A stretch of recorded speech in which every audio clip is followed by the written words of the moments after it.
সত্যি কি তাবিজ দিয়ে দূর থেকে নারী ও পুরুষ বাধ্যগত করা যায়, বশীকরণ করা যায়? এই সম্পর্কে আমার আজকের ভিডিও।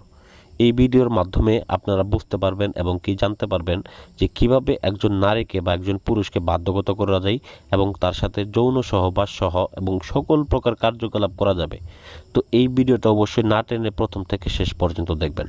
যারা অনেকে কোনো নারীকে বা কোনো পুরুষকে বাধ্যগত করার জন্য চেষ্টা করতেছেন, অনেক তান্ত্রিক কবিরাজের কাছে যাইতেছেন এবং টাকা পয়সা নষ্ট করতেছেন, তাদেরকে বলতেছি এই ভিডিওটা মনোযোগ সহকারে দেখার জন্য। তো যারা এই ভিডিওটা মনোযোগ সহকারে দেখবেন তারা বুঝতে পারবেন যে কিভাবে কাজটাকে করতে হবে। একদম সিম্পল নিয়ম। এইটার মাধ্যমে আপনারা 100% কোনো নারীকে বা পুরুষকে বাধ্যগত করে তার সাথে সহবাস করতে পারবেন। সে যত দূরে থাকুক সে ছুটে আসবে আপনার কাছে। আপনার কোনো কিচ্ছু করতে হবে না, শুধুমাত্র তাবিজ দুইটাকে আপনার সঙ্গে রাখবেন। তো কিভাবে কাজটা করবেন এখন আমি নিয়মের ভিতরে চলে যাইতেছি।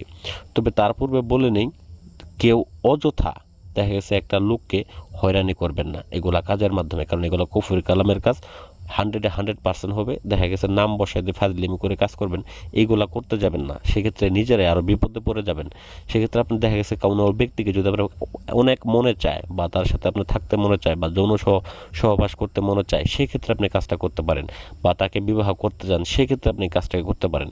তো এই কাজটা করার ক্ষেত্রে অবশ্যই আপনার ওই ব্যক্তিটার নাম, ওই ব্যক্তিটার মায়ের নাম সংগ্রহ করতে হবে যদি সেটা মেয়ে হয়ে থাকে। আর আপনি যদি ছেলে হয়ে থাকেন আপনার নাম এবং আপনার বাবার নাম লাগবে।